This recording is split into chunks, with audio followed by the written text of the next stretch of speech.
Safe City-t nuk mund t'i shpëtojë askush që kalon nëpër rrugët e Maqonisë së Veriut, ku ka të vendosura kamera për matjen e shpejtësisë, pavarësisht a është makinë me targa të Maqonisë apo me targa të huaja, tha ministri i punëve të brendshme Pançe Tushovski. Сите кои што транзитираат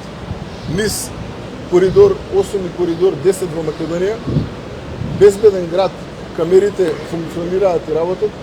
евидентираат сообраќајни прекршоци. Секој еден сообраќајен прекршок кој што е сторен од 1.2.2026 година па наваму, ќе се достави до секој еден кој што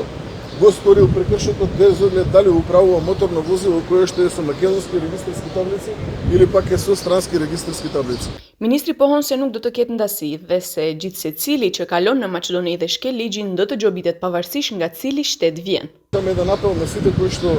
што управуваат странски моторни возила, значи моторни возила кои што немаат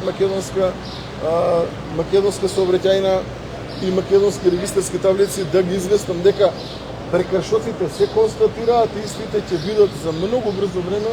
доставени до оние кои што не ги почитуваат правилата. Këto komente Toshovski I bëri gjatë takimit me kryetarin e Këshillit Republikan për Siguri në Komunikacion Goran Angelovski, ku sot në pikën kufitare ta Banoc, bashkë me ministrin e Punëve të Republikës së Serbisë Ivica Dačić dhe ushtruesin e detyrës drejtor të Agjencisë për Siguri në Komunikacion të Serbisë, shënuan zyrtarisht fillimin e aksionit të parë të përbashkët parandalues Vozitni të pushuar.